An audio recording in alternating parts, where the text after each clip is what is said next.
सुनिए जी, छठ पूजा खत्म होते ही पवन का दूसरा ब्याह कर दीजिए। हम बहुत ही सुंदर लड़की देखे हैं। दिमाग खराब हो गल बा तोहार। अरे पवन के मेहरारू रहते तू ओकर दोसर ब्याह के बारे में बात करते रहो। पापा जी ई बाजिन के भरोसे रहल जाए ना तो बबुआ जी कबो वंश के मुंह ना देखो। एकदम पागल हो गल बारू तू दोनों जना। रहल बात वंश के, तो अगर छठी मैया चाहिए ना तो हमार पवन के वंश जरूर हुई। हम कुछ नहीं जानते हैं। छठ पूजा खत्म होते ही हम पवन का दूसरा ब्याह कर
सब कुछ दिहालो हमारा ला कुछ न जुड़लो।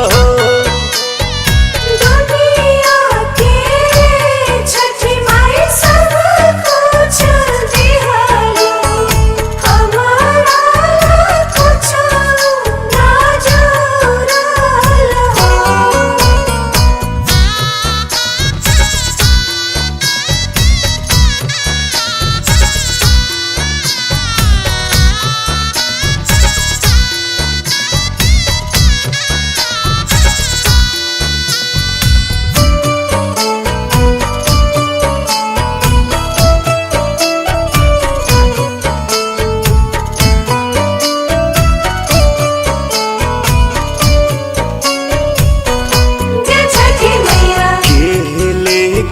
जाई हो मथ पदौरावा के करी पियारियो हार बिलखी बिलखी रोवे घाटे बजनिया छठी मैया सुन ली गोहार।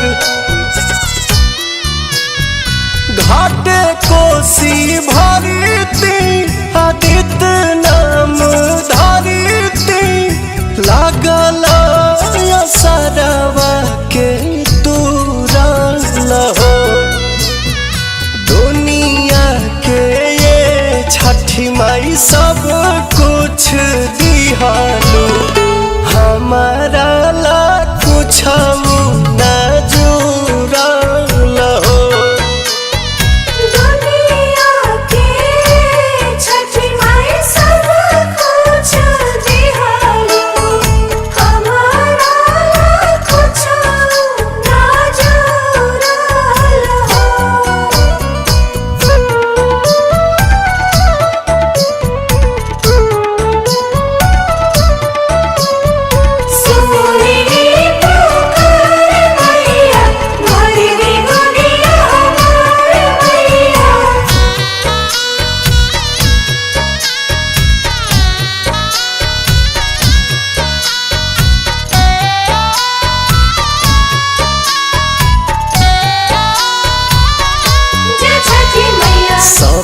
बारात करता कोसिया के भराता।